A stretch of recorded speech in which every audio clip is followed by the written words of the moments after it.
बिस्मिल्लाहिर्रहमानिर्रहीम। दोस्तों अस्सलाम वालेकुम। दोस्तों एक सानू मसला बने है तो वो तुहाडे कोल मशवरा लेना है।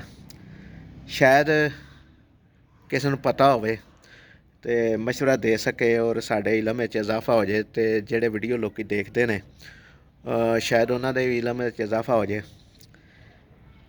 एक बच्चा है तो ओहदा बर्थ सर्टिफिकेट जिहड़ा ना दो यूनीयन कौंसलां च अंदराज है। वो दो च किवें हो गया, एक च तो उन्हें डिग्री लै कराया तो दूसरी च किवें हो गया ये पता, लेकिन उन्होंने कैंसल कराना है।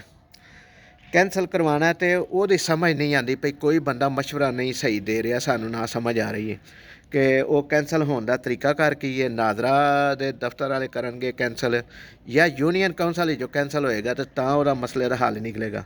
अगर यूनीयन कौंसल भी कैंसल होना है तो ਉਹਦੇ वास्ते की तरीकाकार है, डिग्री लैनी पेगी कोर्ट चों या कोई होर कोई प्रोसैस है। ये जरूर करने लिए दसिया जे जेडे लोग ये वीडियो देख रहे हैं सुन रहे हैं, जिस किसी भाई नूं भी इलम होवे ਉਹਦੀ बड़ी मेहरबानी अगर सानू सही मशवरा दे देवे ताकि असी उस बच्चे का मसला जिहड़ा ना हल करा सकीए, क्योंकि सानू अजे तक किसी भी ने सही सीमत का नहीं दसिया।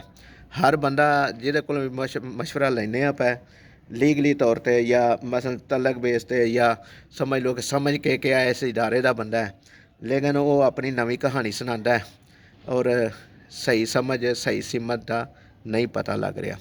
तो कमेंट सैक्शन लाजमी दसिया जे जिन्होंने भाइयों भी इलम है इस मसले का कि वो जिहड़ा कैंसल करवाना है एक वो किस तरीके नाल करवाना है, वो किहड़े इदारे जाना पैना है, नाजरा ऑफिस जाना पैना है या यूनीयन कौंसल ही जाना पैना है। और जिहड़ा कोई प्रोसैस किसी नूं पता है तो मेहरबानी करके वो दसिया जे। दुआवां याद रखिया जे, वीडियो नूं लाइक करिया जे, शेयर करिया जे, चैनल नूं सबसक्राइब करिया जे। बहुत सारियां मुहब्बतां दे नाल। अल्लाह हाफिज़।